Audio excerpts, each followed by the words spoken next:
Ellie. Yay. See the PowerPoint here? Yeah, you can start the record. You can start talking, Mason. All right, so today I'm going to go through Cookie's picks. She gave me 3 to review. These are what I currently own. And then I have 4, that I think they're looking pretty good. And then I noticed, I'll talk about these 2 here. They're like in entertainment or something like that. So I've seen a few entertainment stocks that are doing well. So I'll just mention those like that. So we'll start with Cookie's picks here, Netflix.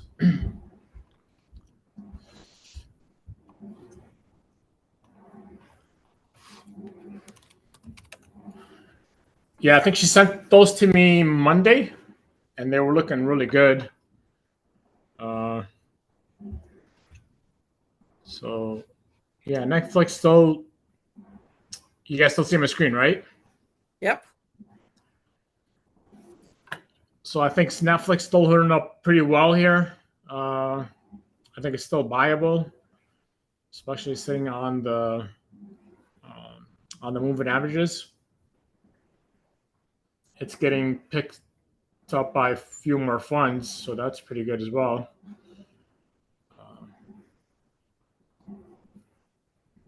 Yeah, and then on the weekly pattern, it's really tight. So yeah, I think this is still in pretty good shape. We'll see tomorrow how the market does, or the next couple of days here. But I think this one is looking still pretty good. Next, I'll do TEM. I actually almost bought this one when she mentioned it, but then I forgot about it. Yeah, I think this one's still looking okay. The market today was kind of bad, so it went down. But again, huge pickup in volume in the ownership funds from 177 to 268.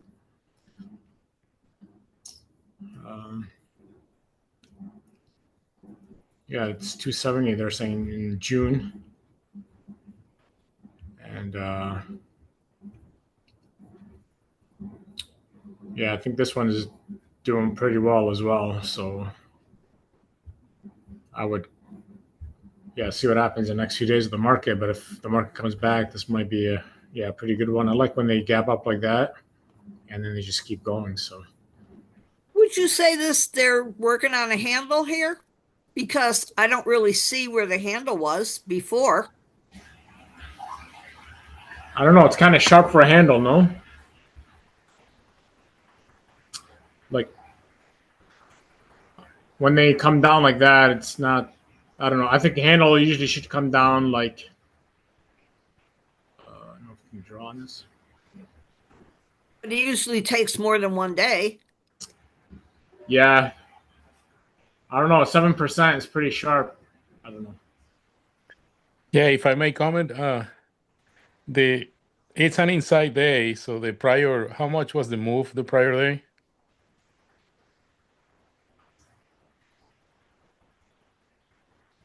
It's a tricky mouse, huh?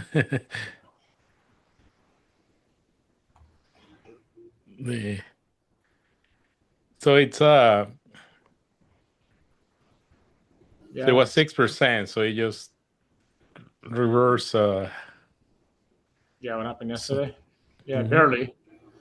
Yeah, so it's a -2% from the P, but yeah, so for a handle you need at least 5 days. Yeah.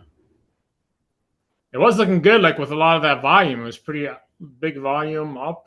Yeah, it was looking really nice. So Yeah, overall market today was a big distribution day. So yeah. So we'll see. I don't know. Hopefully it's that 1 day drop and back up, but it doesn't feel like it. It feels like much worse today. So we'll see. And then the last one I'll go over is Sim.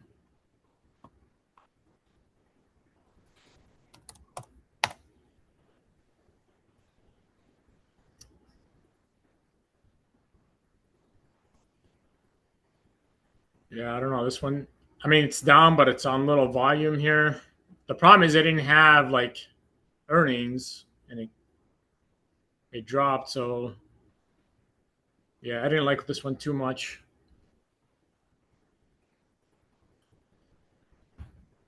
I think this one is the one that their only customer is Walmart, right? That's what I believe these are. So they're kind of really depending on how much Walmart invests in them. Yeah. I don't know. I like that Sam and Netflix better. We'll see. Any other comments on this one, Cookie? It looked like this was, I think this might have been an all-time high for the stock. And that's why I thought it was going to continue to go higher. Yeah. I think the earnings kind of hurt it here. Yep.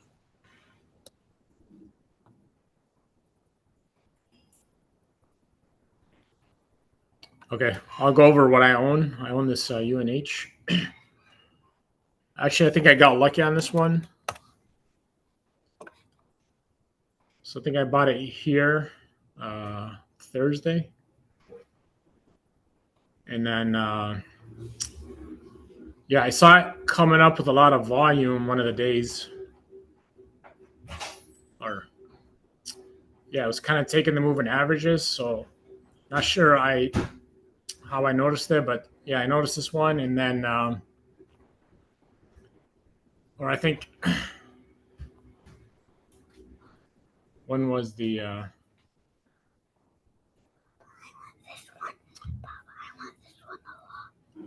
yeah, I think I bought it on the Thursday. I think on that day, on this day here. And then I think Monday night is when they announced that Warren Buffett had a stake in it. So it gapped up. I think I'm up. Papa, look what comes with it. I need them.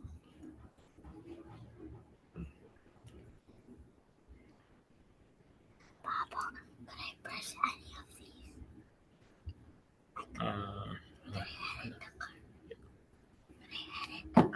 Yeah, so I don't know. This one is doing pretty well. The market went down big today. It didn't go down that much.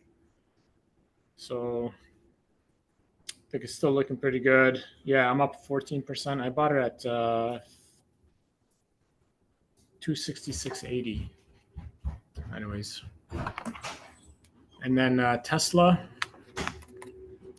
Tesla held up well today as well. It's still sitting right at that 200-day.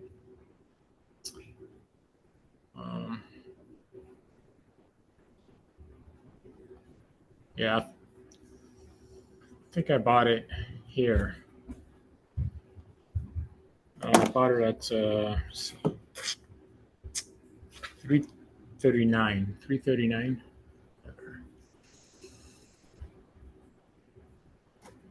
Hey, well, Yeah. what kind of triangle is that? Like when the highs are going lower and the lows are getting higher? So uh, like the trend line for the one on the top is going down, the one on the bottom is coming up where they meet each other on the right is I can't remember Here? what that's called. Not sure. Descending triangle? No, descending would be like if the bottom line was flat and the top line was coming down to meet it. And I think ascending triangle would be like if the bottom line was going up and the top line was level. But there's like some kind of triangle where both the top line's going down, the bottom line's going up, and they're gonna meet each other somewhere on the right. And that's what that looks like to me. Does that make any sense? Francisco, any word on that? Yeah, the thing is that those when you get those two, if you can draw those lines, that a downtrend line from the highs and a downtrend line from the lows.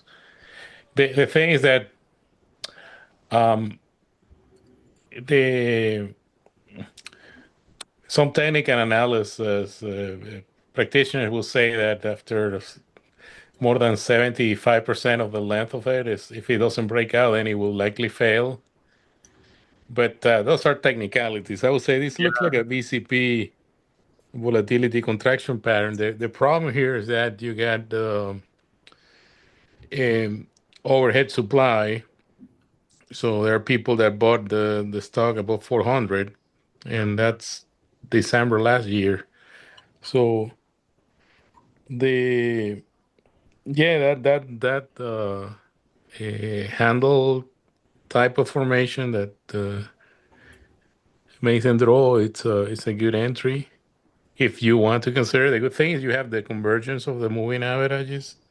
The Right. 200 days uptrending and the short term ones are getting tight there, so it's Well, low volume. So well, what I was thinking was drawing those two lines that I was talking about, like the highs would go from where it says the 367 mhm. and 367 and a 357, over to where, Yeah, yeah, that about, will have broken already where Mason was saying, and and you got then like a pocket pivot through the 200.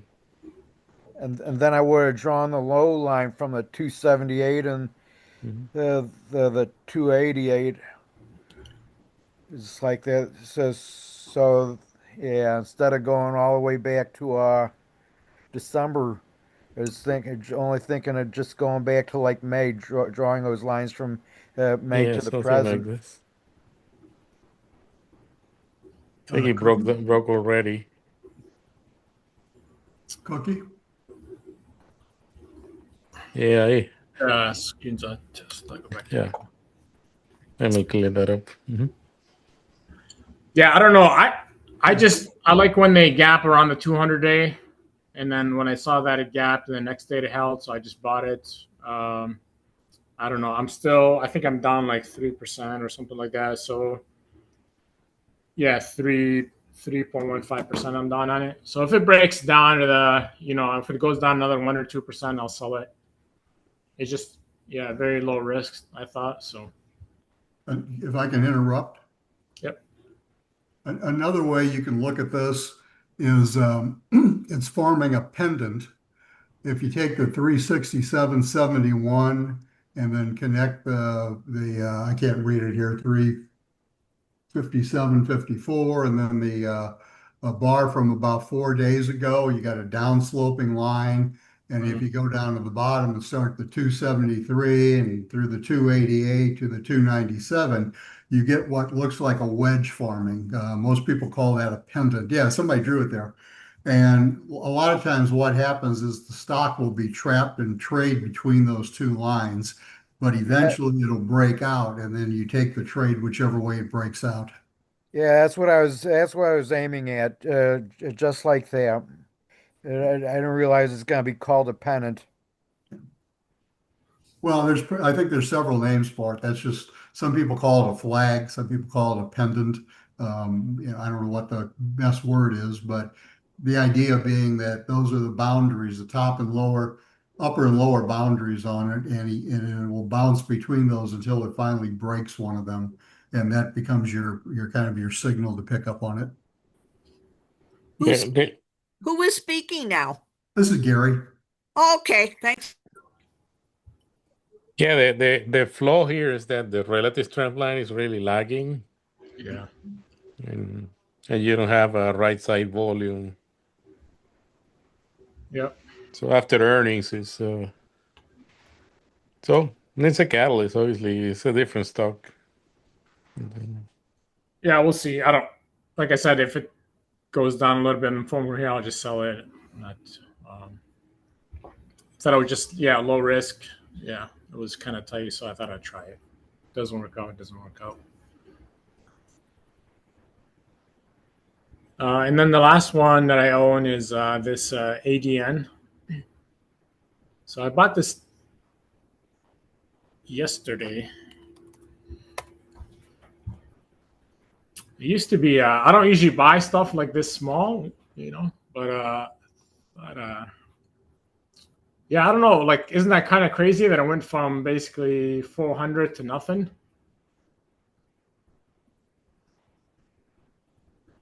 But it's in this, it's in that, number 3 group. And then now, like, volume was starting to pick up on it again. So I just bought a very small position. I'll see what happens. Maybe I don't it's know. going to be a buyout. I don't know. It's really kind of crazy, that it does all like. Yeah.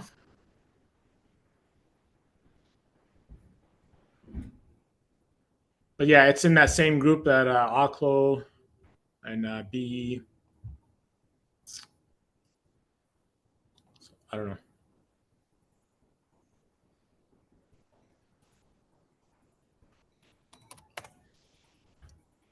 Yeah, I don't. I just bought a small position. If I lose it all, I lose it all. It doesn't matter too much. But yeah, it's. I don't know.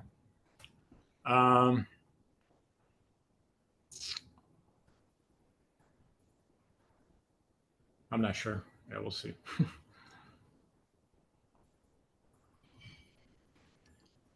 What And is then that? what's up? What is that down at the bottom, right, where it has EPS minus 18%? And then to the right of that, there's something green. It looks like it says EPS due Yeah, 19. What is that? I don't know. Like that's what kind of. Yeah, I'm not sure. It did that same thing yesterday. Yesterday I had EPS due the 18th. I think it's just a programming glitch on their end. Okay. Yeah, but they had earnings here, and it kind of yeah, gapped up and then hasn't really gone back down. I think they do. They did this, yeah, with I don't know Airbus, and then they had this kind of like battery, like for the army. They can they have this like little battery that has yeah it takes long like it could long life, long charge, and then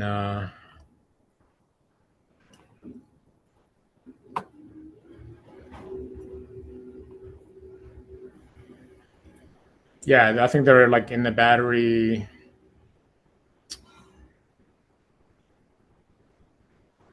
Yeah, I don't know.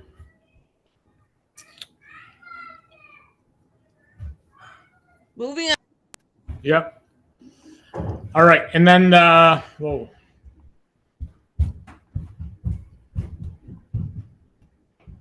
Is the screen going nuts here?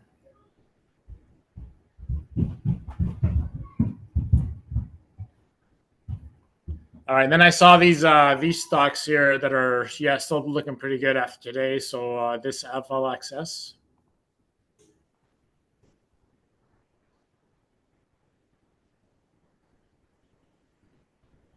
the screen looks wonky for me. Yeah, me too.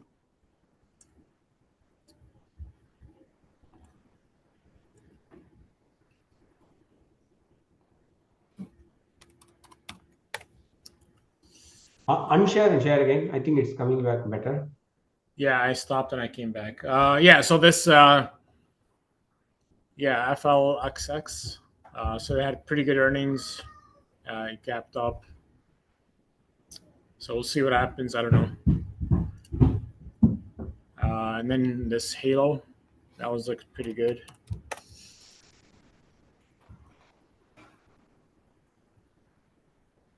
It didn't go down today at all.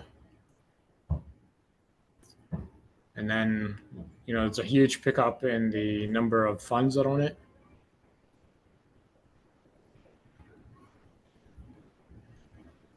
I saw a lot of these biotechs that are doing pretty well lately, so could be because of that. But yeah, like I think this one is looking pretty good.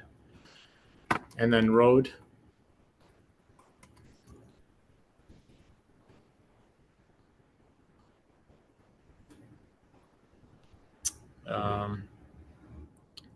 And then, yeah, this SOXS. I don't know if the market keeps going down. It'd be good to watch this one, see what happens with it.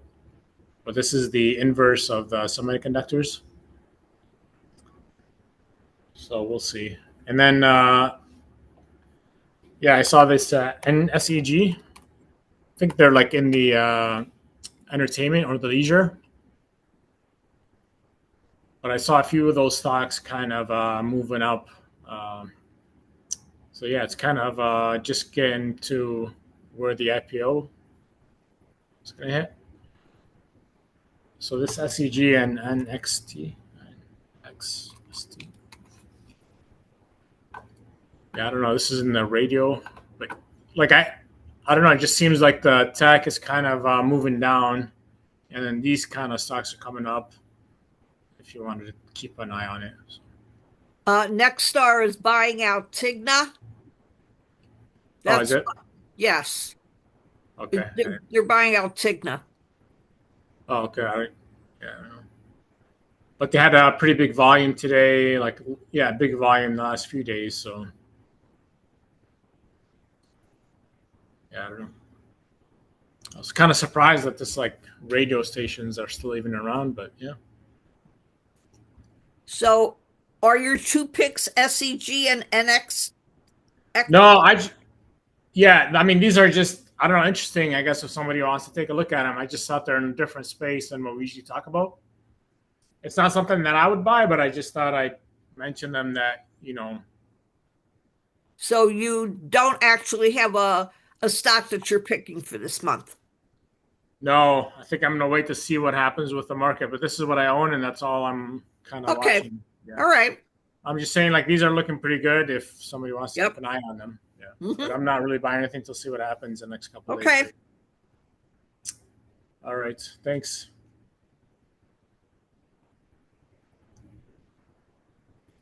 You have to make Joe the host now? Okay.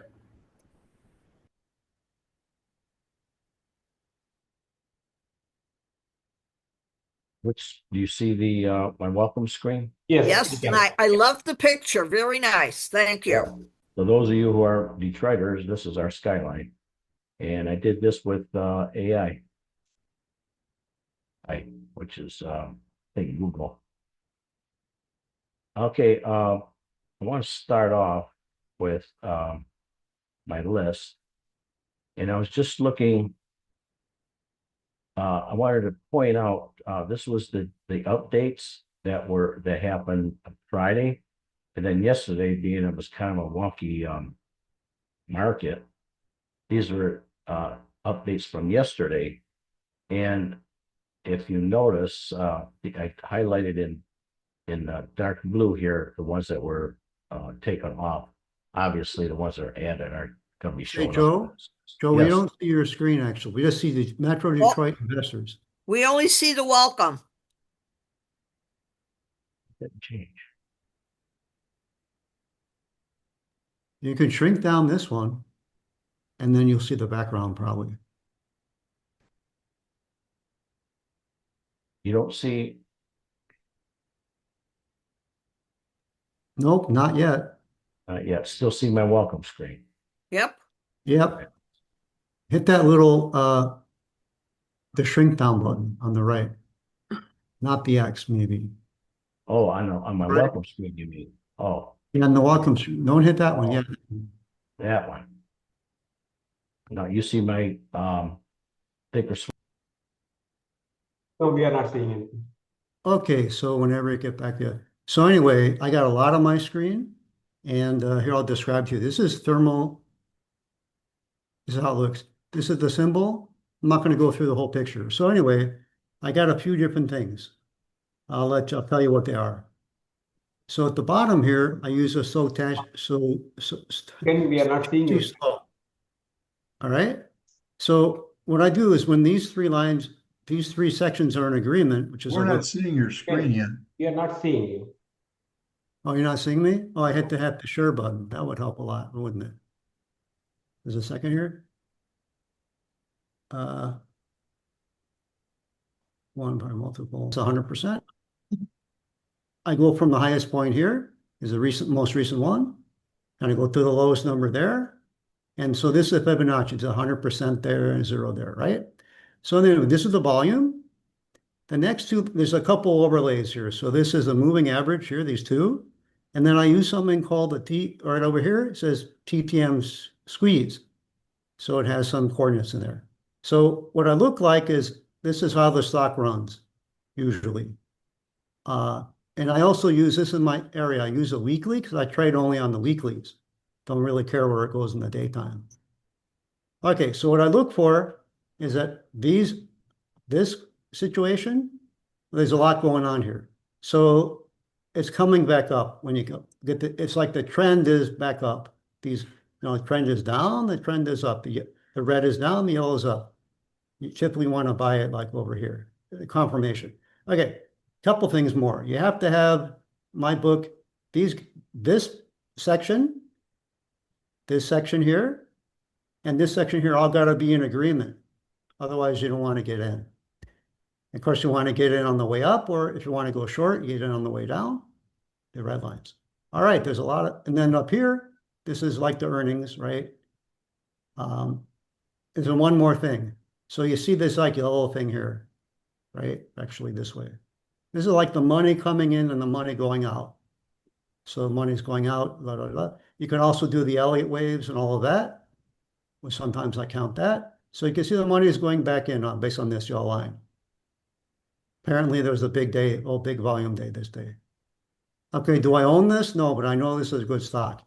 Why? It's over, 200 a share. So it's got a good volume. Okay, let's look at, someone looked at UNH, right? I saw this kind of UNH a while ago. And, around in here there's a guy, the CEO was shot, bam, and the stock dropped a lot. And then, but it also shows you down here the moving average was already going down. Well, from over here anyway. So this is the most recent high. That's the most recent low. And they got some confirmations here. And again, you want to make sure. Go ahead. The CEO was shot, you mean shot with a gun? Yeah, shot with a gun. There was the bad news was someone didn't like and he couldn't get any coverage for his health care. And it was some big expense. So he knew the guy, the CEO was maybe in New York or somewhere. And the CEO walked out on the street and bam. Damn. Oh, did we hear about that on the news? Okay. Yeah, it was on the news. And so this stock, I think it happened over here, but it was already on us. It probably happened in here anyway. Wow. Anyway, so all that happened. But anyway, you could have told this from the, you could have figured this out over here anyway. That's people, and this, so anyway, when Warren Buffett bought in, because it was right down here at the bottom, probably over here he got in, stock went up a lot. So that's Bollinger Bands. I got a lot on here, I must admit. So anyway, I like to do options, but I haven't gotten in there lately. Like back in here, this is okay, up here you see the dates, right? So every little bar is a week in my case. So I'd like to look at things like, are they making more money every report? Of course, they have a distribution here. So I like to look at that, a lot of information there. I got a lot on my screen.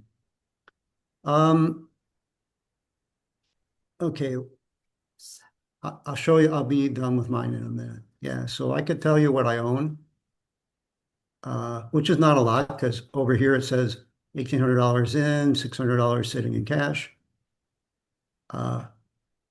This is, which count is this? I think this is my IRA. So, I have a half a share, but I'm up 20% for the year. And this one just in the last few weeks, anyway, 10%. I sold something a while ago. Probably should have kept it.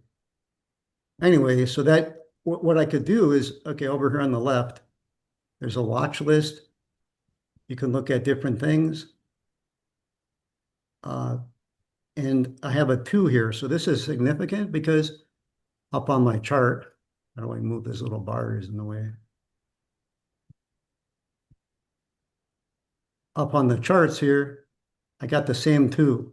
So the cool thing about Thinkorswim is you could click here on the far left, like Home Depot did good today. They went up 12 bucks. So you click on Home Depot, it automatically throws in the chart. And then you could, quickly look.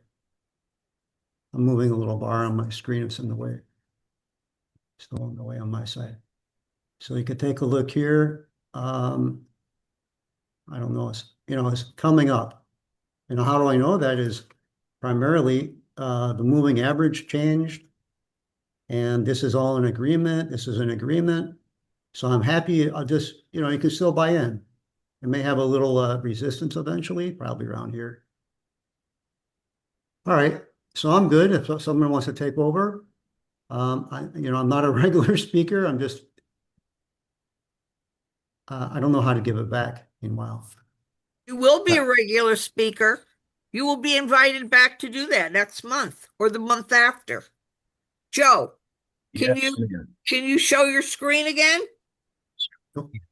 let me unshare. I know how to do that. I don't. Yeah. Just a second here. Because I hit the not share button, or what do I just unshare? And then I go back to, I don't know how to do that. Let's see. Well, if you get out of your program, you wouldn't be able to share. I think I'm out now, right? Yeah, I think if you just hover over Joe's name, you'll see like a blue, like a button with 3 dots. I did. So what happened was I noticed they had some that were removed, and I highlighted them in dark blue. Obviously, I don't have what was added because of this. I'd have to do the whole list over again, and it takes too long. But what was surprising was Friday and sector leaders, they added ATAT, and then yesterday they took it off. Same thing with Palantir. They added it in BCAP 20 and they took it off. So I'm curious what happened today. In fact, we can look at it if we have time. So like I say, if anybody wants this, my contact number, contact email was on my opening screen, so you can see it in the recording. And basically, the regular lists here from IBD, but I added the top 200 that are 94 and up, the small cap, small and mid cap list, and Mason's Sylvester's list on here. The blue dot this week was DLO. I think that's mining, gold mining. I also wanted to ask if anybody has any suggestions of that they want some of these lists taken off because they're really not necessary, or they want to add. Also, what I was thinking about was the ones that didn't even make 3 and up. I was actually thinking about just eliminating this and just only show if some of the updates or some of the added ones were down here, less than three lists. I'm kind of wondering if the copyright police are going to get after me for putting IBD's list on this. So anyway, shoot me email, let me know what everybody thinks. Now, I know I don't want to take up too much time from the next presenter, but one thing did my Thinkorswim show up? Did my Thinkorswim screen show up? No. Really? Oh, no. You may have to shrink this and maybe it's behind.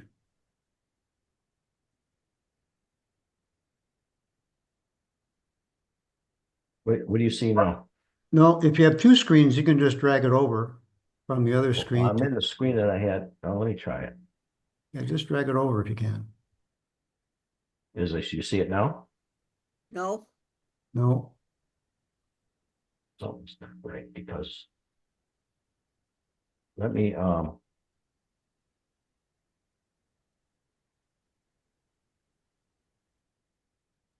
So what I do, I have 2 screens, but sometimes I gotta shrink my Thinkorswim down to like a little smaller. Then I go to the top bar and I drag it over to the show screen. I don't see. Or I don't share. even see. Usually there's a border around the screen that shows, and this time it did not show it. Now my Zoom. Why isn't my Zoom showing up? So when you share the screen, you have 2 options: share the window or share the desktop.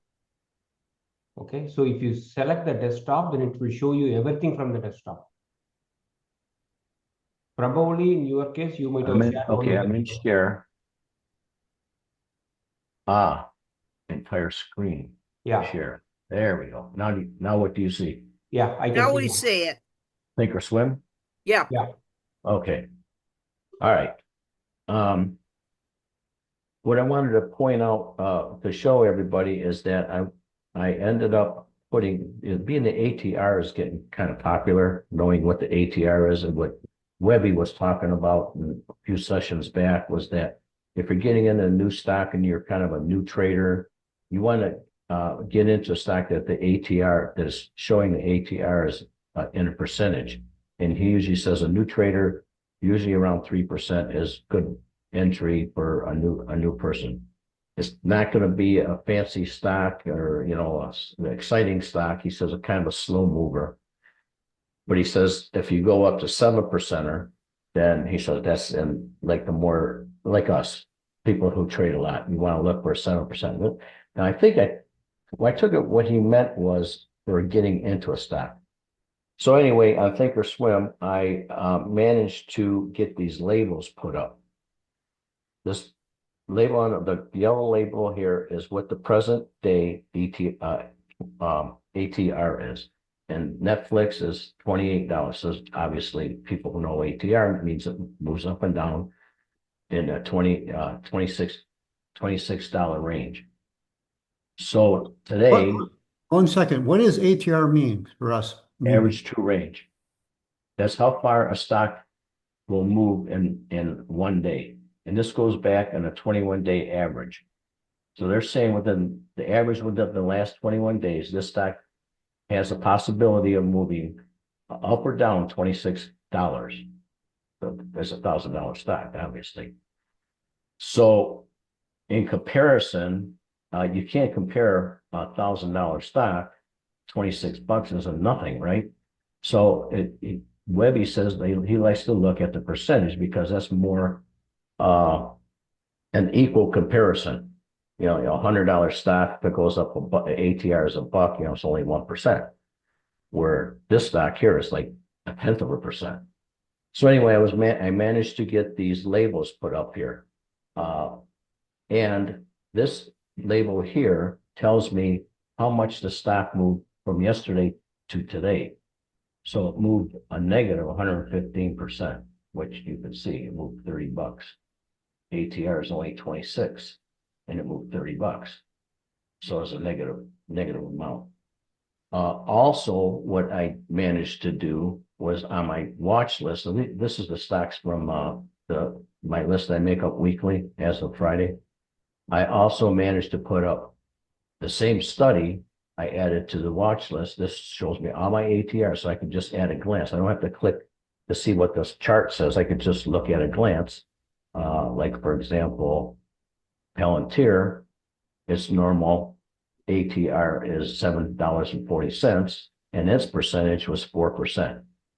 Let's click on it and see. I think there's a little discrepancy in the percentage. That's close. 4.4% this list, and this is 4.5%. 714, same thing. And it moved a negative 227%. That's a hell of a drop.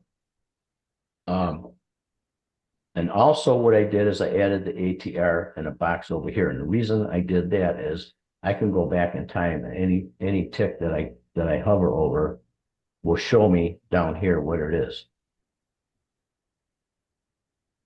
How it moves. So if I'm curious, well, what did it do, you know, a month ago? I could click on it and it'll tell me a month ago the ATR was $5 and whatever, it's not a month, but whatever it is, you'll see it right down in here.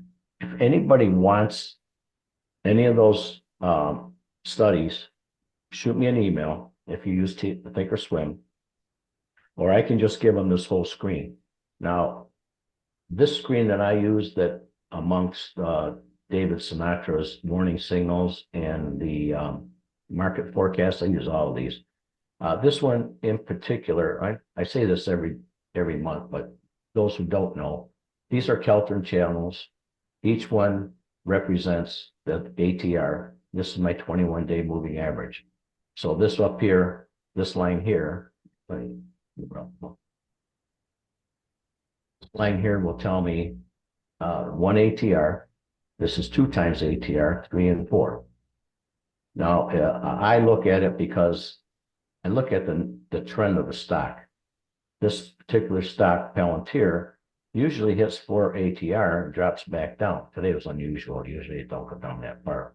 I can go back and look. Let me click it here. Back and see that whenever it hits 4, it drops. It dropped negative again there. But usually it gets up to 3-ish, 2 to 3, drops back down. So you can kind of see the trend of the stock and give you a kind of a warning, you might say, like if it hits 3 ATR in this particular one, you'd say, well, maybe I better put a stop in or at least put an alert for yourself. Anybody want to see any certain stocks? I know I want to not take up too much time because is Gary here for his presentation, Cookie? Yes, waiting in the wings. Oh, wait in the wings. Okay, then if nobody has any questions, Can you bring up UNH? I want to see what that looks like. Which one? United Healthcare, UNH. Okay. Now see it dipped like you were How would you talking. describe this then? Yeah, it dropped down quite a bit.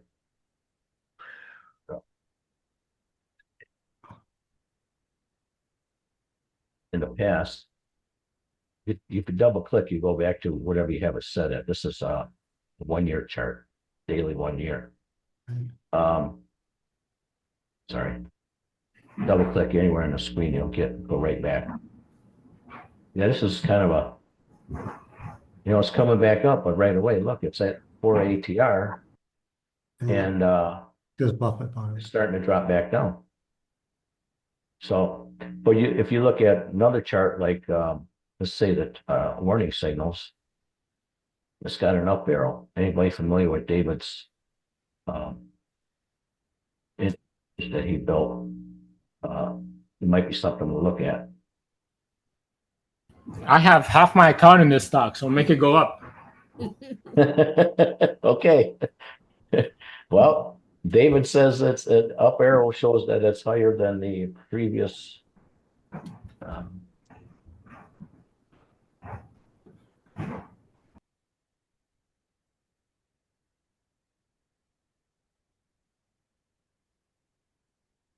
Better view. That's higher than it closed higher, means it closed higher than the previous day. Well, it didn't though. And, but we don't want to take too much time from Gary. Anyway, like I say, if anybody wants the studies to put these labels on here, email me. I'll be glad to give it to you, or I can give you the whole screen. Like I use this on my ATR chart. I like you can put it on any chart you want, but this is Joe, tell them what your email address is because we don't have it in front of us now. Well, I could do something about that. It would be really cool to get that picture of that There you chart. go. Okay. Okay. Very Let me good, know. Joe. If you can make Gary the host now. Okay, let's see.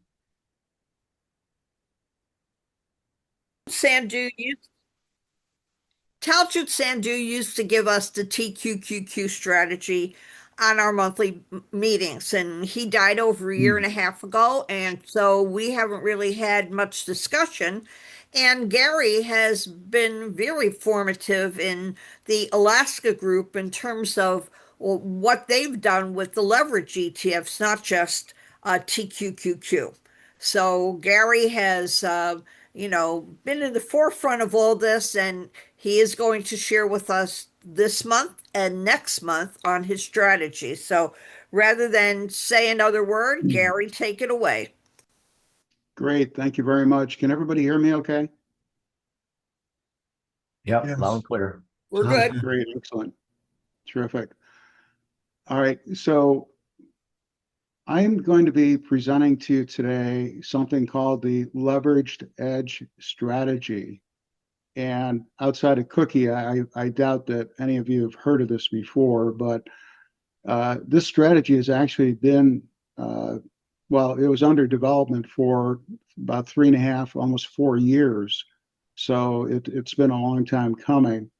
And even near the end of that, we had roughly 100 users that were helping us with beta testing to make sure that we had everything kind of fine-tuned and everything met our expectations. So it's gone through a lot. It's been a pretty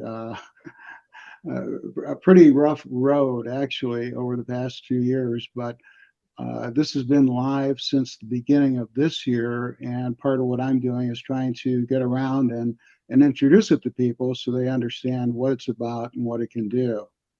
So this particular presentation is about that strategy, but as part of that, I'm also going to talk in general about some of the advantages and opportunities of just trading or investing in leveraged ETFs.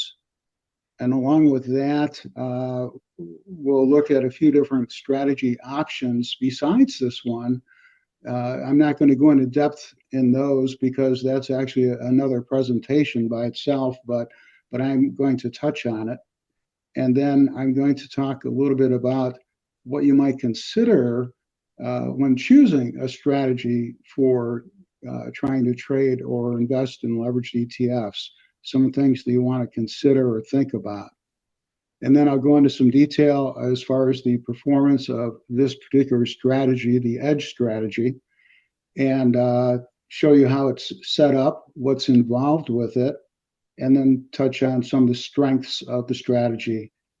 And then I'll wrap this up with just, things you might want to think about as far as next step for yourselves if this is a path that you want to go down. So leveraged ETFs aren't for everybody. It's a decision you have to make whether or not it makes sense for your goals and whether or not you want it to be part of your portfolio. This is really an introductory presentation, though. It's not meant to be in depth. There's a lot to this, and I just want it covered from sort of a higher level. This isn't a very long presentation either. I've timed it, and it's roughly about 35 minutes, so it's not going to be a real long one. And like I said, it's going to be pretty high level. But I need to start out with a little bit of a disclaimer slide, simply that the information is for educational entertainment purposes only. I'm not a licensed financial advisor.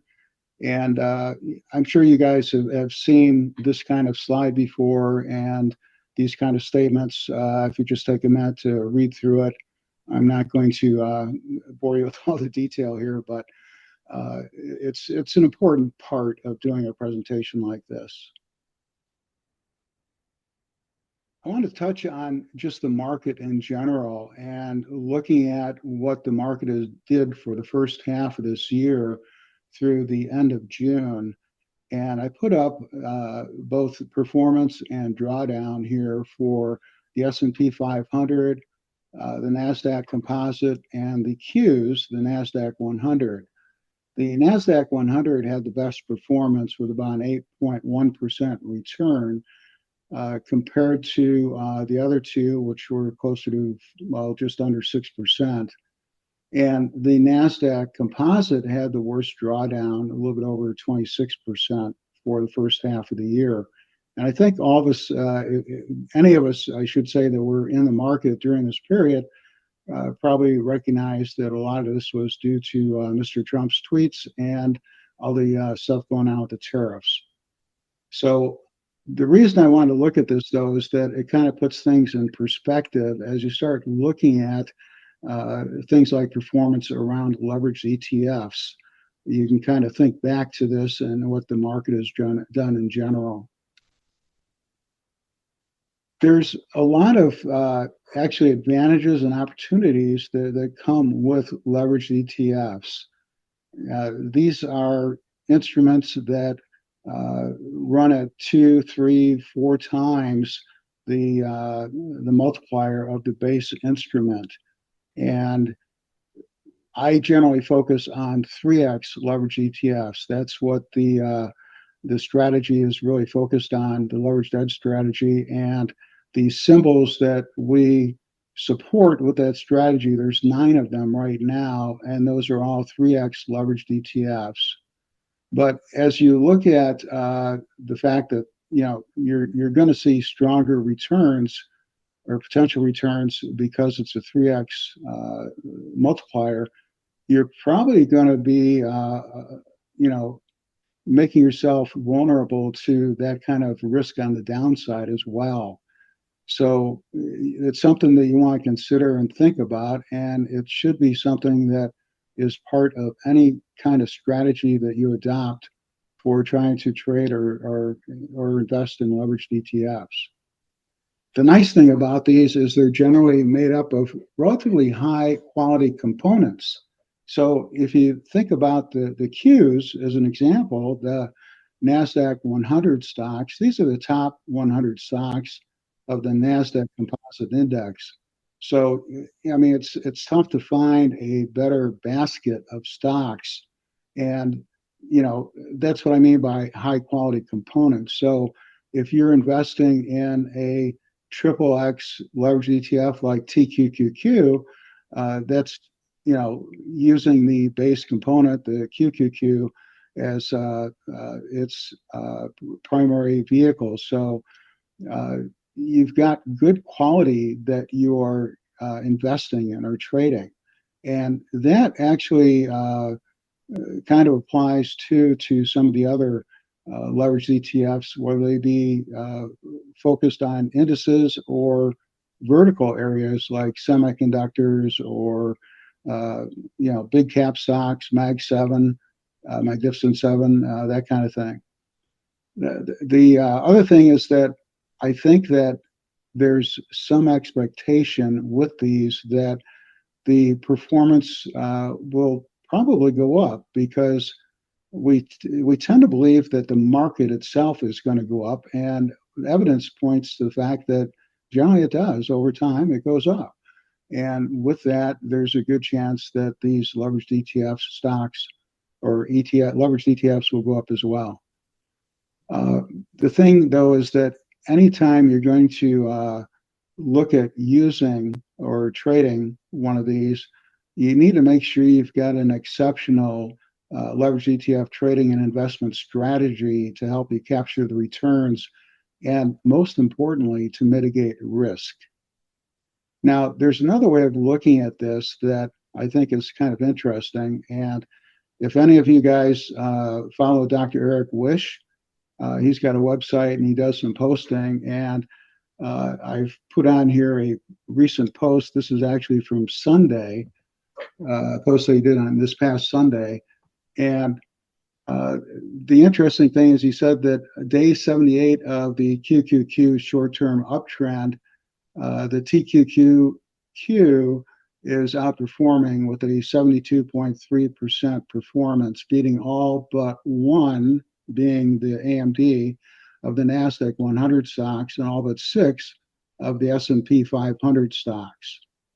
So that's pretty huge. So there's, like I said, some really strong potential for big gains with these kind of leveraged ETFs.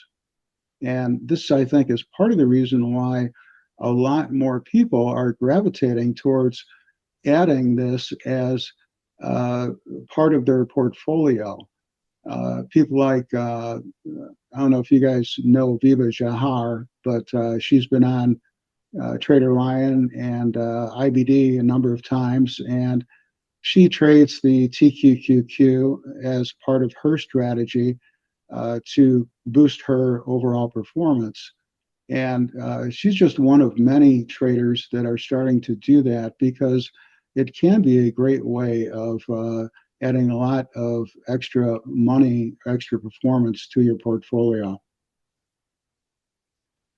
Now, this slide might be a little misleading. I'm not implying here that I'm talking about an ideal leveraged ETF strategy when I refer to the leveraged edge strategy, but I want to point out that there are a number of different leveraged ETF strategies in the market. And if you're going to go down this path, you want to find something that is ideal for you. We all have different, I think, investing styles. We all have different risk tolerance. And because of that, you need to find what works for you, what is going to be comfortable, and most importantly, what you can implement easily and accurately. But as we look at these different strategies, I've put up 4 different ones here and this is part of the next presentation, that I get into these in depth and go through the specific trades for each of these strategies for the 2024 year for TQQQ specifically. But buy and hold in that year, last year, did a little bit over 64% net profit. But the problem is that it had almost a 43% drawdown. And that is really tough to sit through. There's another strategy called the combination swing that had almost a 90% return and, fairly tolerable drawdown. And then I mentioned Viva a few minutes ago, and I have actually a kind of a range here. What happened is that Viva doesn't actually share her trades, but she does share her rule set, and she's got a very nice rule set that she uses for buying and selling the TQQQ. And I used that to simulate what I thought would be her trades for 2024. And then I reviewed it with Viva, and she felt I was very, very close to exactly what she did throughout the year. But the way she does her trades is that she will invest 100% of her position in the TQQQ in the very beginning. And then as the trade matures and it starts coming up to either defensive or offensive sell signals, she'll start whittling back on her position and taking profits. So that's the part I don't know, how aggressively that happens, how quickly. And that's why I ended up using a range of performance for her rather than a specific number. And then there's the edge strategy at about a 63% return for last year and a 17% drawdown. Now, there's a few others out there as well. There's a very interesting one that Ira Rothstein has developed. And there's another one by Dr. Wish, I believe, that he's developed as well. And Cookie, did you want to mention anything about either of these two while we're kind of on this slide? Is there anything that you wanted to add to it? Well, anybody that's interested, if they join the Monmouth, New Jersey group with Michael Miller, there is a meeting the first Wednesday of each month at 6:30. That group also meets every Sunday at 9:30, and it's a stock pickers contest on Sunday. But Ira usually does a presentation on the monthly meeting, and he did do a presentation on Friday. And it was basically on, when you should be out of the market.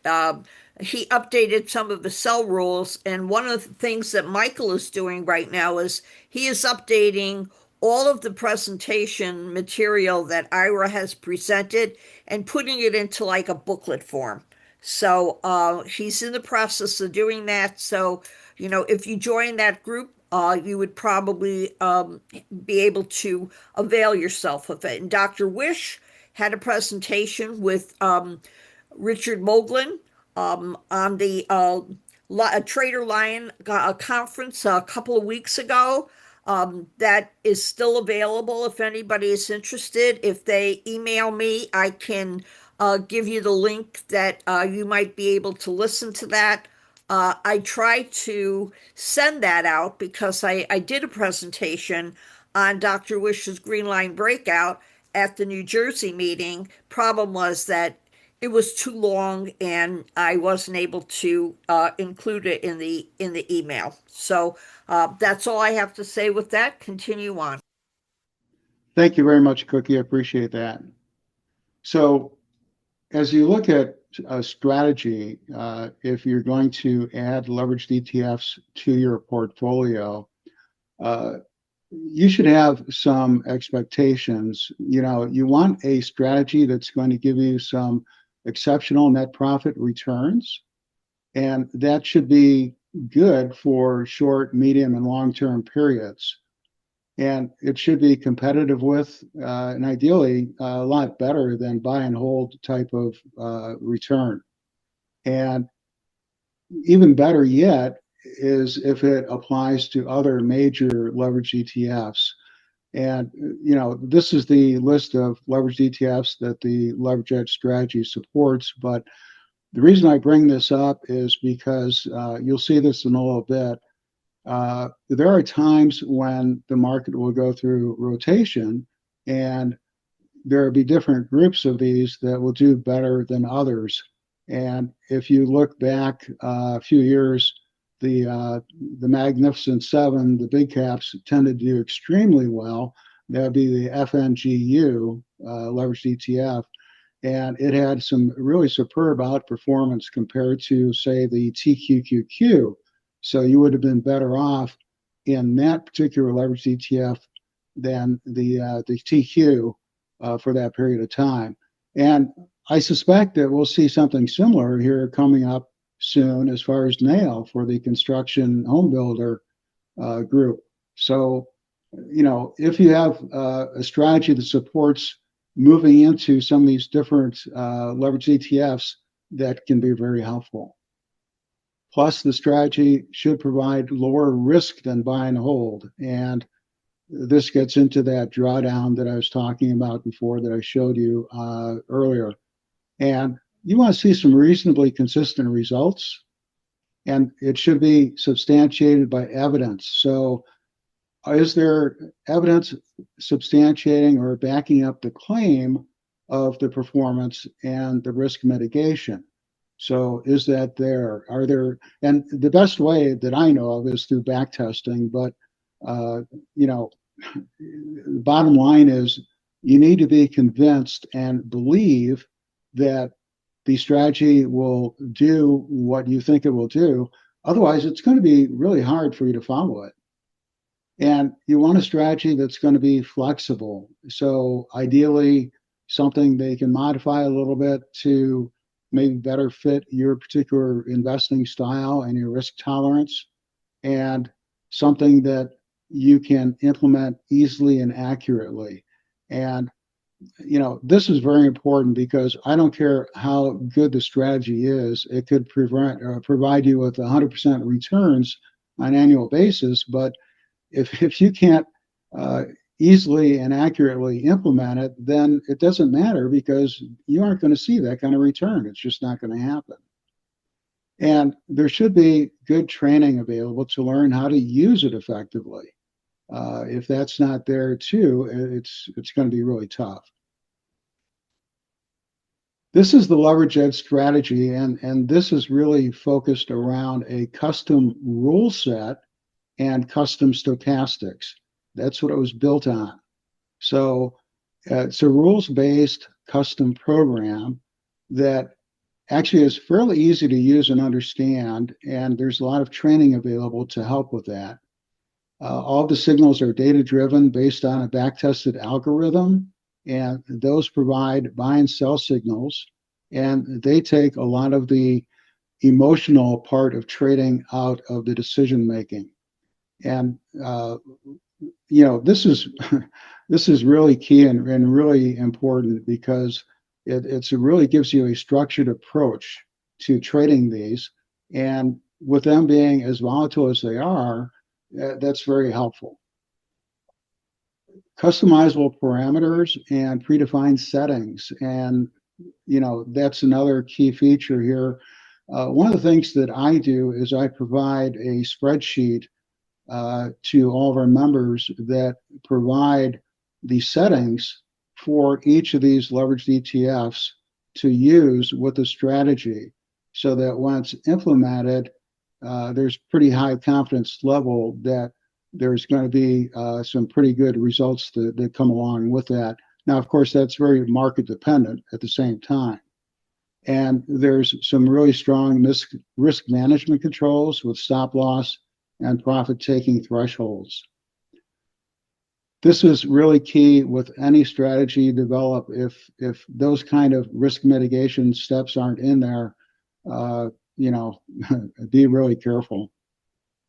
And everything is evidence-based performance. and I've tried to keep everything very transparent, but this is so much evidence-based that we even use the back testing results as part of our implementation process. When we go and put the settings into the strategy, we actually look for it to provide a certain backtest result. And that tells us then that these strategy settings have been entered accurately and that we should be good to go as far as using it on an ongoing basis.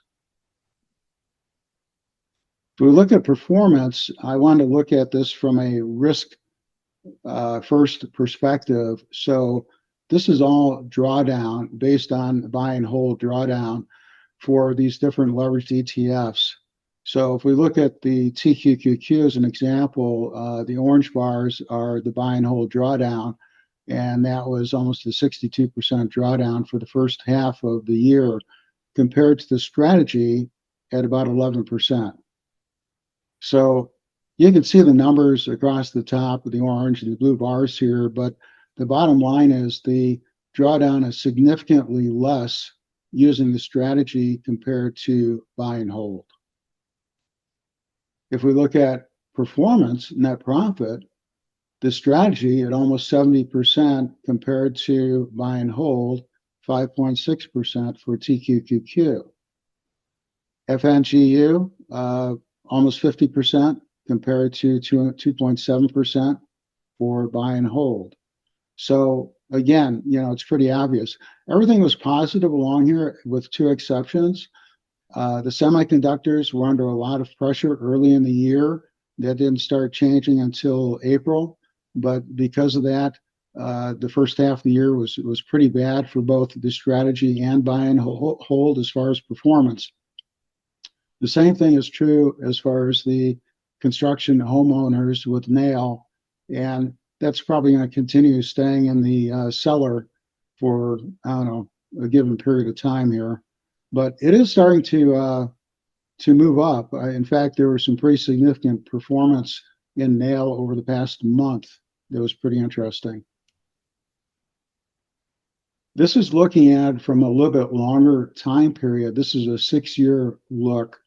And so you could say it's a little more of a medium to longer term period. But again, the top graph here is the performance over that 6-year period of the strategy in blue versus the buy and hold in orange, and the profitability for each of the different leverage ETFs that I have listed here. And the graph below that is the drawdown for those same leveraged ETFs, but orange for buy and hold and blue, of course, for the strategy. So the performance is there for both short-term and long-term, and I have another set of backtest results for 10-year and another one for 3 years. So, like I said, there's a lot of information available, and one of the nice things about the strategy is that if you are using the strategy, you can verify any of these very easily, and it's very easy to go back and check things out. Like I said, I try to maintain a lot of transparency.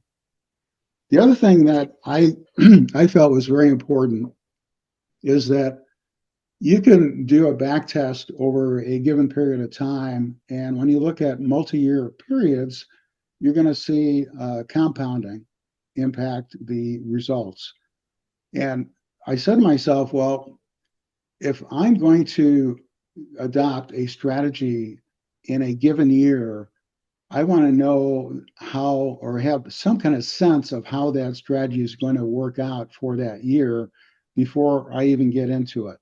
So what I did is I looked at this from a year-by-year basis, and for each of the 6 years on this graph, for 2019 through 2024, I did a back test just for that particular year. So if I had gotten in the beginning of this year, if January 1st, I said, I'm going to start following this strategy and see what happens. Well, the first trade for the strategy that particular year was on January 4th. and the last one ended on December 13th. Well, that included 5 trades for the year, provided 136% return. Buy and hold did about 120%. But the key here is buy and hold had a 32% drawdown, where the strategy had a 7.8% drawdown. So higher performance, less drawdown, and not very many trades that you had to follow and monitor. So it made it fairly easy to implement. And I did that for each year. So the same thing for 2020. If I started with 2020, first trade was April 3rd. If I got in on the 2021, the first trade was March 26th, etc. So you can see here that each year had positive returns for the strategy, where buy and hold had a huge negative return in 2022, which was not surprising at all. But the worst part about 2022 was, if you look at this drawdown, that's devastating. That will kill any portfolio with an 81% drawdown. And then I just, calculated the average for all of these on the bottom line here, just to get a sense of how it averaged out for each of these years. So this is what the strategy looks like. This is actually implemented on TradingView. This was written with a language called PineScript, and that's a language that TradingView came up with. But the strategy would only run on TradingView because of that. Now, I know that can be kind of a pain in the butt. If you're not familiar with TradingView, if it's something that you have never looked at, here's another platform you got to consider adopting. And, I always, found that frustrating in the investment world or trading world, is that it seems like there's always something like that coming along. Anytime you find something really good, you have to, take on more than you expected. But the nice thing is that when the training was done for this, I developed a lot of training to help users that weren't familiar with TradingView in the first place, as far as getting started and using this with the strategy. So there's a lot of material available to help people get started. And actually, out of all the members that I currently have, probably about 2/3 to 3/4 of them had never used TradingView before becoming members. So, it's not that difficult to do, is what I'm saying. And the nice thing too is the TradingView platform is not an expensive platform from a subscription perspective. But this only runs on TradingView. The strategy is available through my website, leverageedge.com, and it is based on annual or monthly subscription cost. This is actually the strategy down here. Like I said, it's a custom stochastics based, and then that's coupled with custom rule set.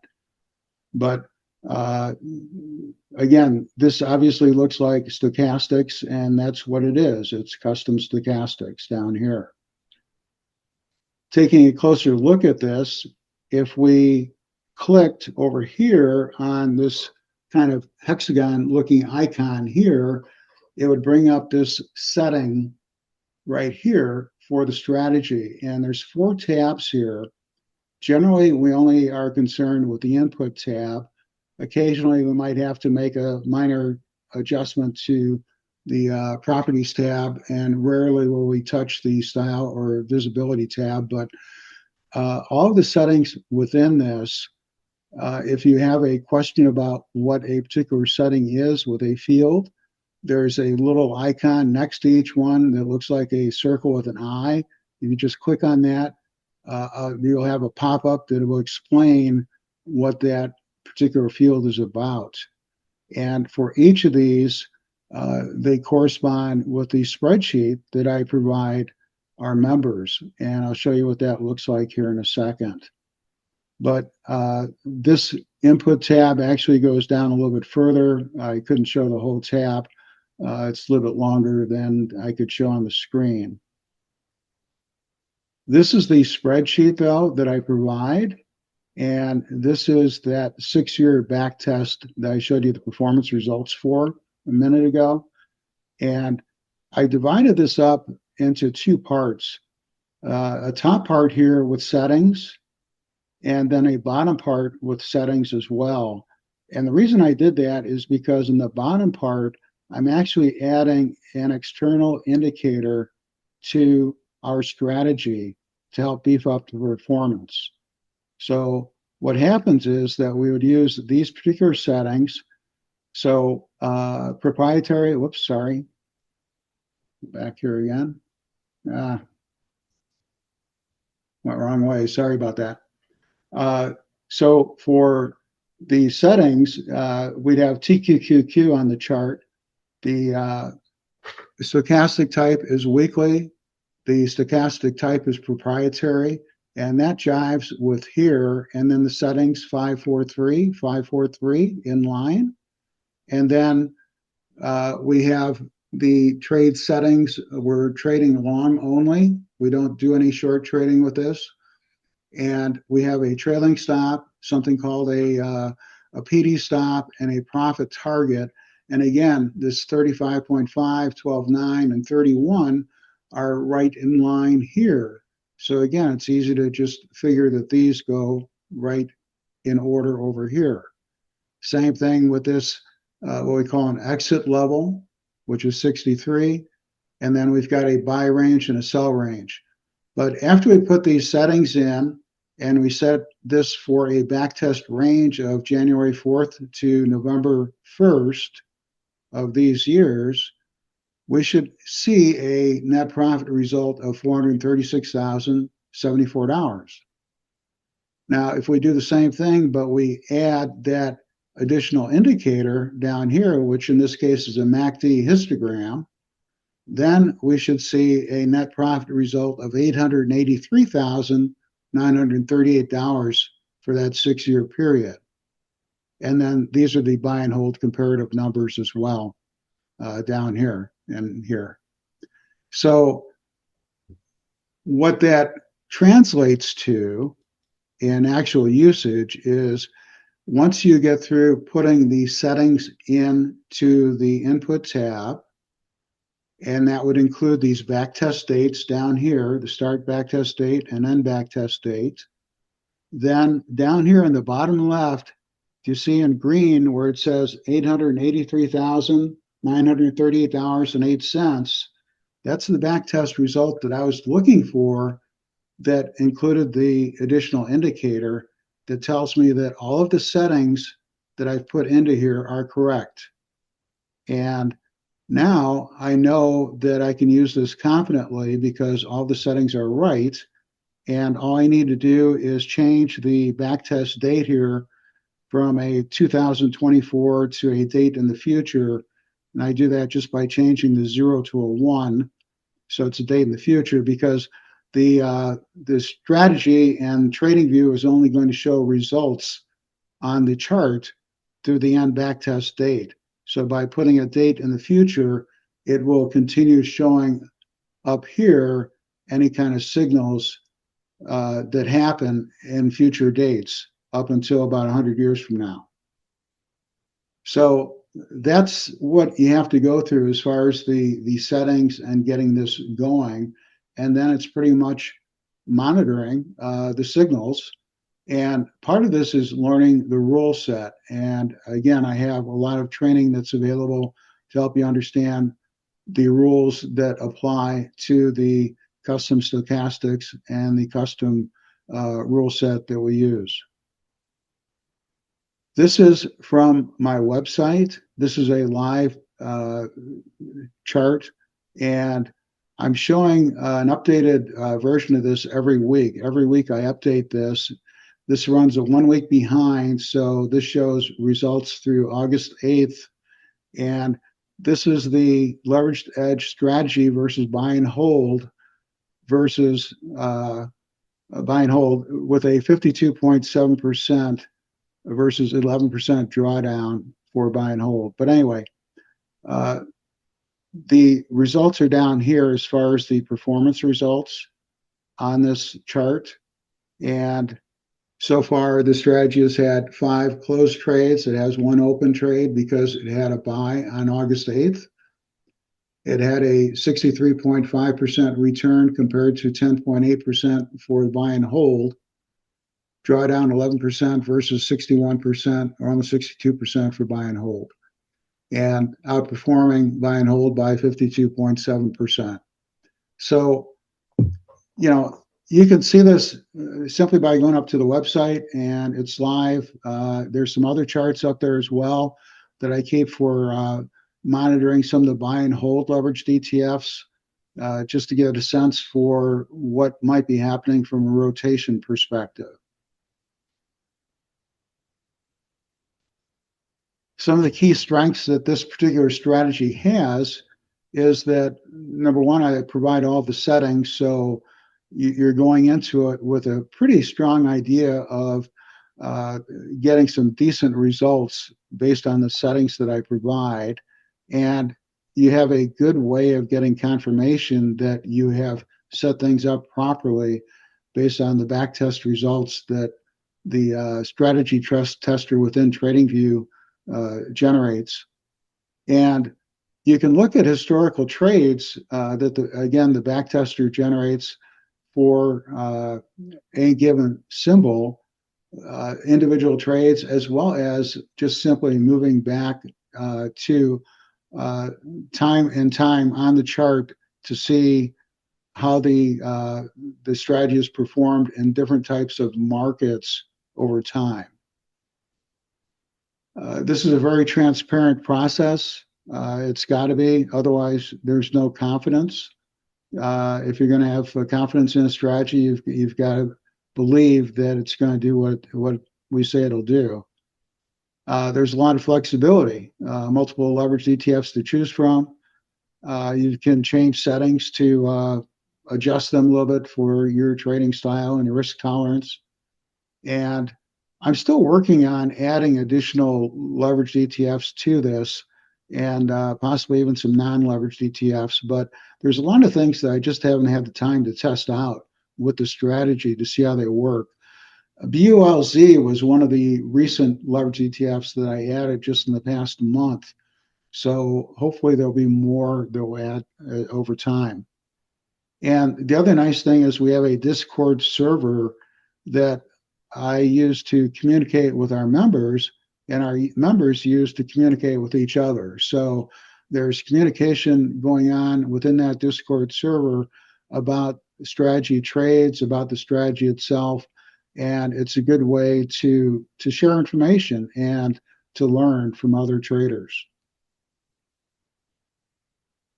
So if this is something that you think is of interest, then I'd urge you to go up and check out the website. You can check out that live chart for the TQQQ here, and there's a lot of other resources available on the website.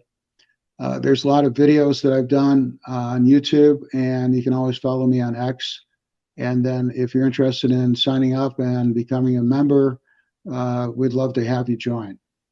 And along those lines, I'd like to offer or provide a special offer for you guys, a special promotion with a limited time discount of 15% off the annual subscription price. And that is good through August 31st, through Sunday, August 31st, starting today. I am going to be out of the office for a couple of days. I've got to go through some little bit of a surgical procedure for a couple of days, and I'm probably going to be a little slow or non-responsive for a few days. But in any case, that wraps up the presentation, and I can open up for questions. I have a question. Sure. My question is, in 2022 and 2023, the returns were not nearly as good through the current time. They were much better at the start. And basically, you would expect that because what happens is, new IPOs, other stocks, make their biggest move from the bottom and then move up. And once they're a little more established, the returns, while they still have returns, may not be as good as they were before. is that something that you should expect and therefore not just stick with TQQQ, but maybe look at some of the other ETFs that you have in that stable of ETFs that you chose? I believe that that's a very important thing to do. I think that there are times in the market when different leverage ETFs do better than others. And I think it's important to be aware of that and consider how you might want to allocate your funds or your portfolio of funds based on that. So let's say, as an example, that you're going to start out with a $10,000 position size. And by the way, all the backtest results here were based on an initial investment of $10,000. That was the initial capital. But let's say that was your initial position size. Well, looking at the performance that you may have seen for some of the leveraged ETFs that we cover, you may have seen some outperformance for, let's say, FNGU, the big cap, versus the S&P 500 versus the Qs. So you might want to split up your portfolio, your position size, that $10,000, three ways between those three leveraged ETFs. And by doing so, maybe allocate a little bit more towards FNGU because you see it outperforming, and a little bit less towards a couple of the other ones. So that's just an approach, a way that you can do this. But that's the nice part, is that we can offer that kind of flexibility. I have a question. How do you do the FANGU back testing back to 6 years? I see the chart, it doesn't go that back. Yeah, tell you what, if it's all right, if we have the time, I'd be happy to show it to you live on TradingView. Go for it. Okay, all right, great. Let me stop sharing that. 1 second. And TradingView. Whoops.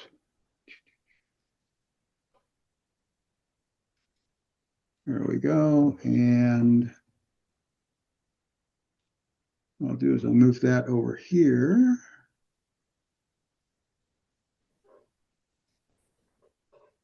And then we'll try this again.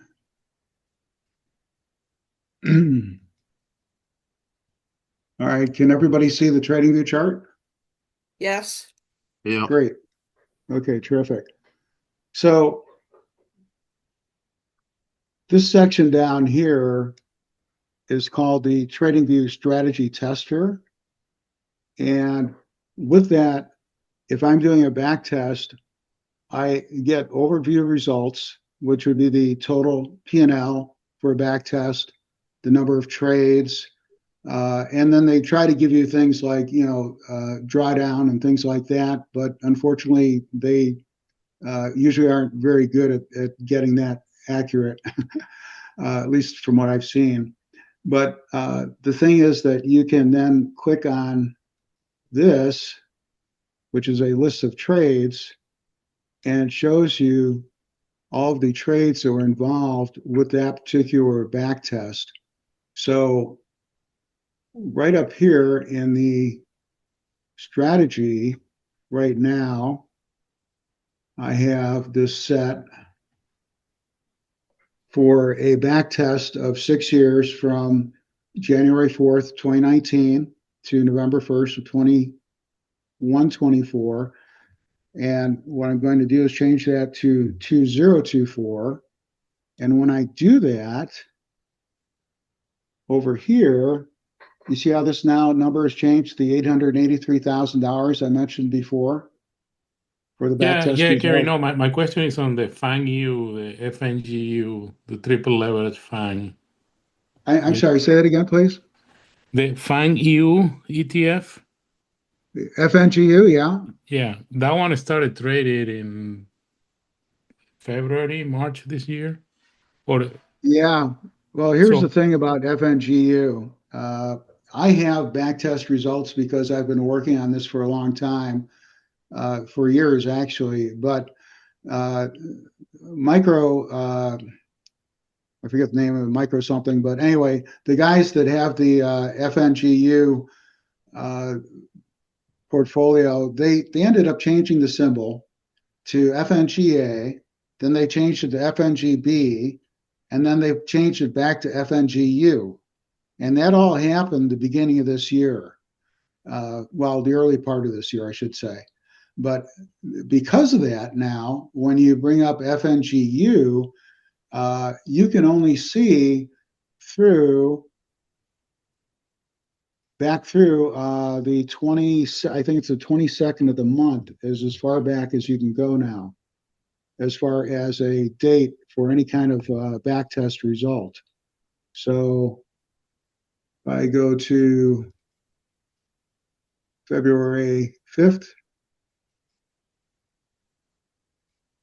let me just fix this. All right. Here's the first day now that FNGU starts, which is February 20th of 25. So the problem now is that it is literally impossible to do any kind of back testing for this symbol earlier than this date.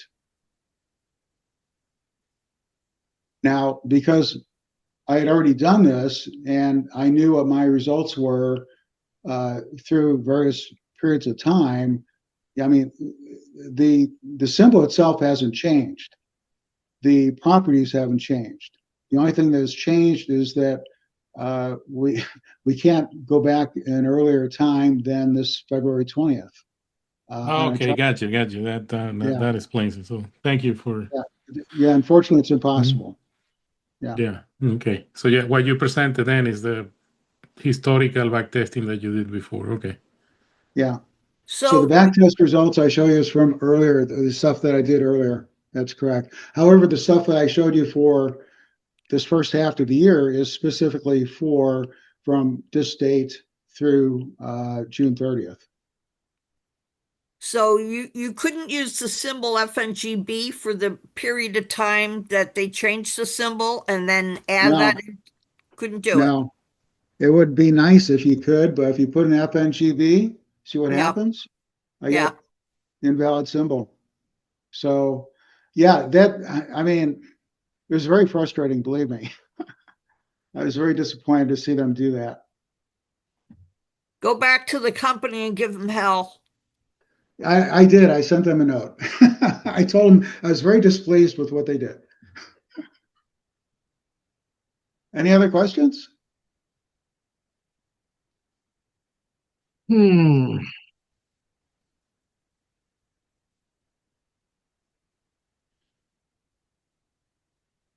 Well, if there aren't any other questions, we'll be looking forward to your presentation next month. And now if you will go to participants on the bottom of your screen, Okay. that'll bring up a list on the right side of your chart, and you will choose Raja's name, RAJA, and go to the triple dots, click on that, and make him the host. Could you Okay, tell 1 me? second.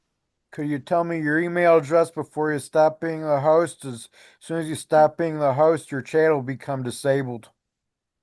Sure. It is GT as in George Tom or Gary Taylor at leveragededge.com.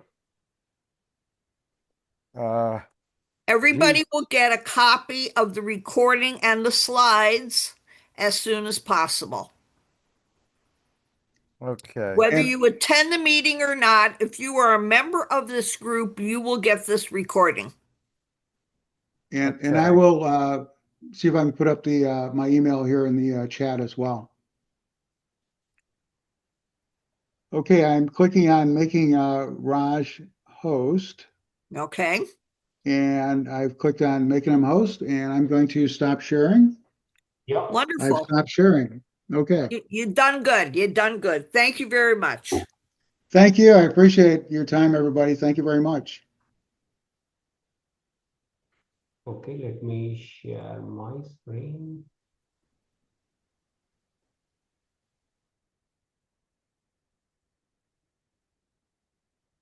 Let me look if you can see my screen. Okay, Give me 1 we second. see it.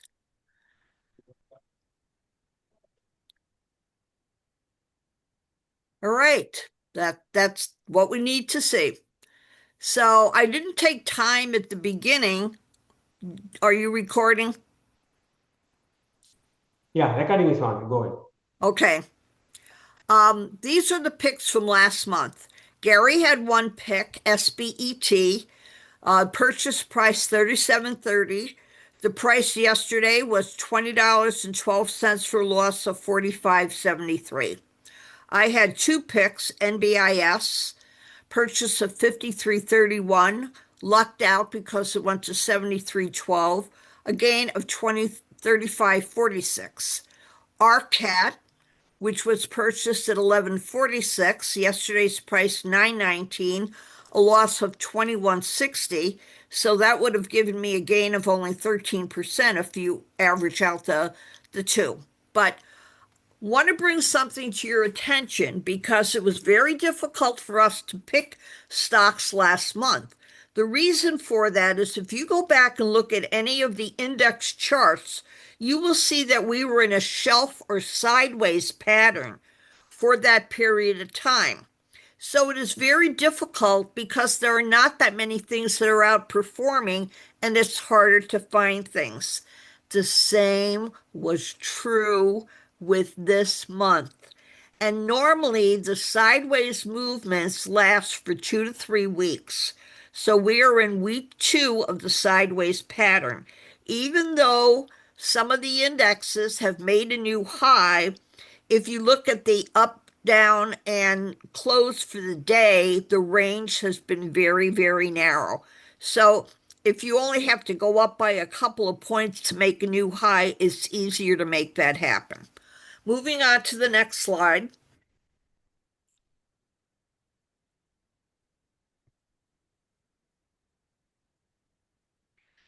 Okay, we all know about AI, and there's something that they're calling EI, which is embodied intelligence, or EI for short. So why will EI be bigger than AI? Well, E is basically after A, so that would make it bigger, but that's not it. Here's the fascinating truth. EI will soon hold human jobs.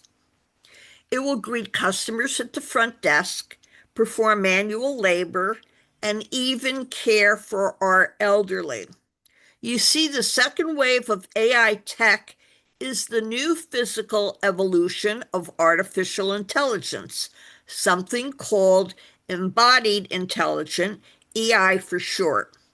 Now, these AI brains that were created during the first wave are about to be placed into physical bodies where they can walk, talk, and interact with our world. They're not going to walk, talk, and chew bubble gum at the same time because, they're just not into eating. You don't have to feed them. So, current robots in action. Here is Neo Beta, a humanoid chef, giving world-class chef Nick DiGiovanni a run for his money in a steak cooking contest. Imagine that. Bring that baby into my house and cook for me.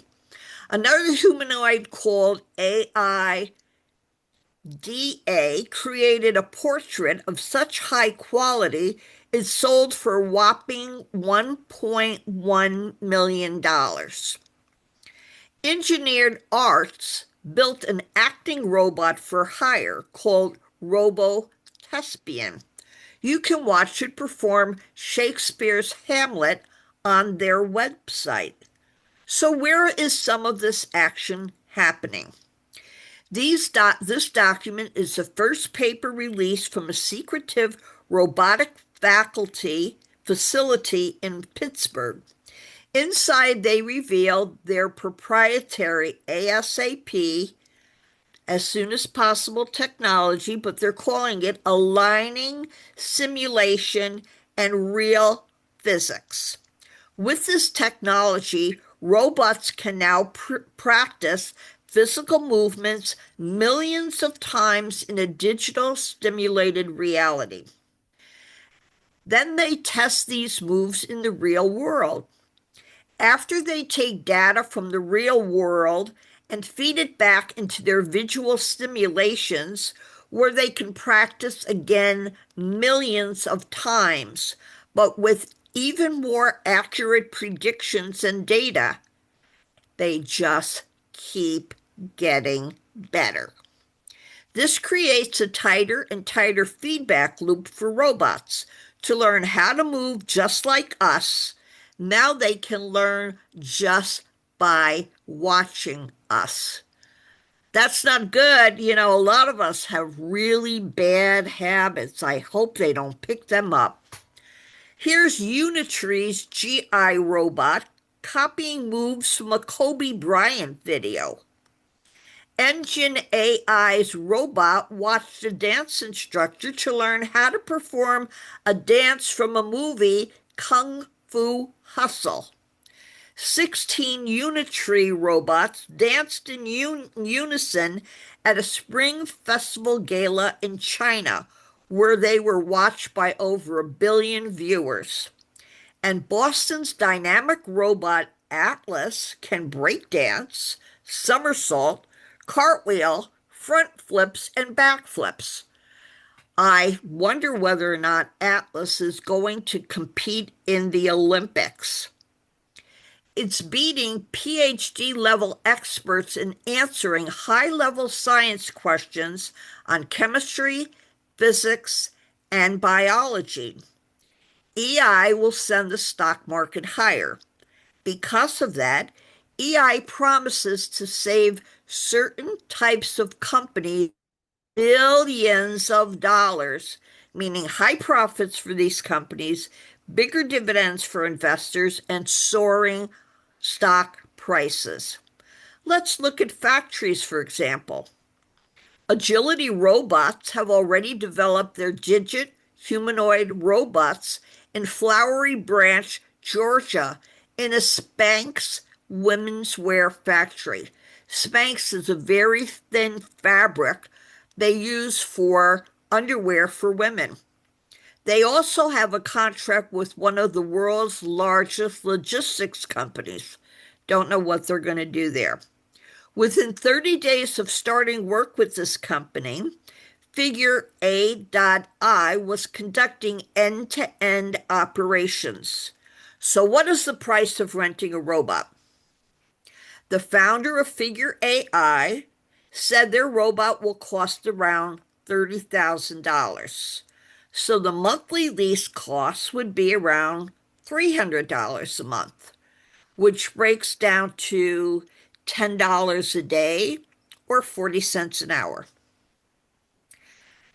We're working on a longer day here. Elon predicts the cost could be even lower and predicts Tesla's Optimus robot could retail for as low as $20,000.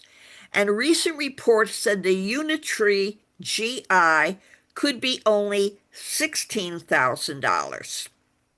So what does this mean for less than 40 cents an hour? Companies will soon have employees. They don't need health care. They work 24 hours a day, 7 days a week. They don't take coffee or restroom breaks and never get sick. They never make mistakes. And they work with the lights out to save on utilities. And experts say the start for mass production begins in 90 days. UB Tech has deployed its robots to Geely Auto, FAW, Volkswagen, Audi FAW, and BYD. They plan to deliver between 500 and 1,000 of their Walker S Series robots this year to customers including car makers, Apple supplier Foxconn, and logistics firm SF Express.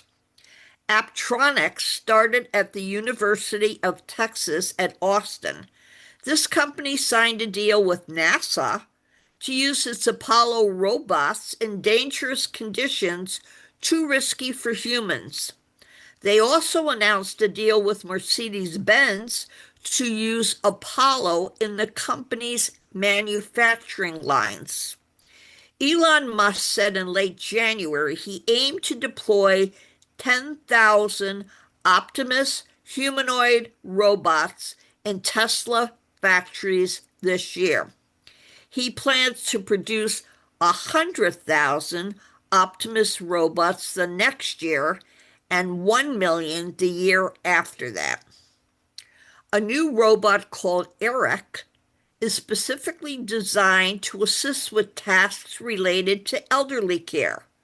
The executive director of the American Association for Long-Term Insurance says Eric is helping move patients to and from wheelchairs, roll them over in beds, and change diapers. Some others would like to have them too. It can even provide companionship and company. The average cost of an in-home caregiver is around $50,000 each year, which is unaffordable for a disabled retiree on a fixed income. But imagine the profits when 76 million baby boomers start lining up to pay only $20,000 one time for a robot assist who is available 24/7, 365 days a year. A robot that has all the knowledge of the world's best doctors. They can monitor somebody's blood pressure, heart rate, and blood sugar 24/7 and is directly connected to emergency services. That means the robot opportunity alone is worth $1.5 trillion just for the RoboCare. And now imagine the costs could soon be covered by insurance. Nationwide Insurance posted on their website, EI robots will soon be everywhere. And for helping around the home, there are already over a dozen robots built for dog walking, making coffee, doing laundry, carrying groceries, cleaning windows, you name it. EI will reduce the biggest expense to every single business on earth, labor. And without the weight of labor expenses, we can expect certain stocks that embrace EI to completely soar. Musk said Tesla will begin mass production of Optimus robots in 90 days. Did you know we have an EI submarine called the Manta Ray? We also have an EI ship which can carry people, drones, torpedoes, and even missiles. The source of this information was from earnings at marketbeat.com. Moving on to the next slide.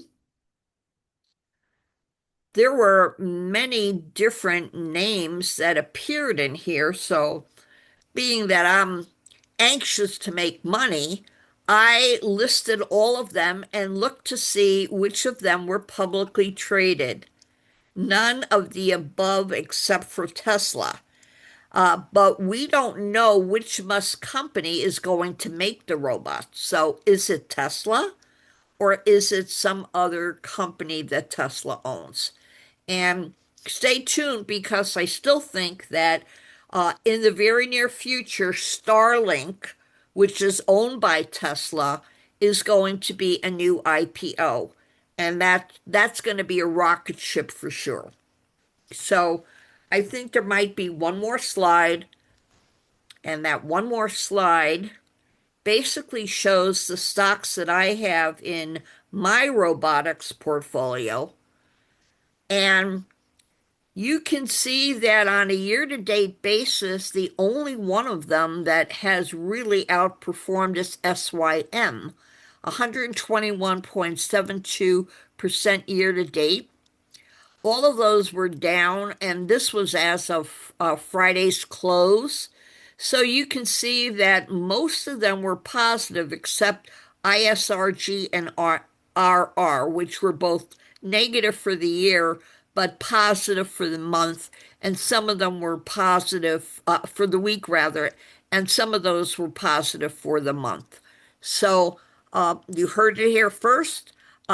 none of these companies are really making a whole lot of money. So until they make a whole lot of money, the robotics group is probably not going to outperform. But, as we have looked at some other slides, the time that you want to get in is not necessarily at the top, but you need a pilot position in some of these companies as they're starting to move up, because those are going to be the big movers of the future, the stocks that are going to replace some of the Mag 7s. So that's all I have for tonight. Trying to stay on time. Oh, I lied. One of the people who was at the meeting today, Richard Bose, actually sent me this slide, and I thought it was really interesting and wanted to share it with you, because what we have here is, where is electricity coming from? How is it being generated? How is it being distributed? What are the companies that are involved? And many of these companies are involved in more than one area of the electricity chain. So you see that Westinghouse is in large reactors. NuScale and a few other companies are involved in the small reactors. The micro reactors, there's one or two companies in that, and then we have fusion. We have oil and gas. We have independent power producers. We have the renewables, and some of the solar things were getting a new lease on life because of a bill that was just passed, in the last week. And then we have the vertically integrated utilities, which, are listed at the bottom. And then you have those companies that are distribution companies. Many of the companies that are putting up these big centers so that they can support AI are working out special deals where they can sell some of their power to other companies so that they could use it for distribution to their clients. So that's all I have for today. I am over and out. I hope you enjoyed this first presentation by the Metro Detroit Investors Group, and that you will join us back again the third Tuesday of next month. And Ken, you can expect that I am going to be reaching out for you so that you have some presence in future meetings. Thank you all for attending. Have a good night and have a great Labor Day. Bye now. Thank you, everyone. Thank you, Cookie. Thank you, Okay. Cookie. You're Thank you, welcome. Cookie. Quite awesome. Okay, bye now.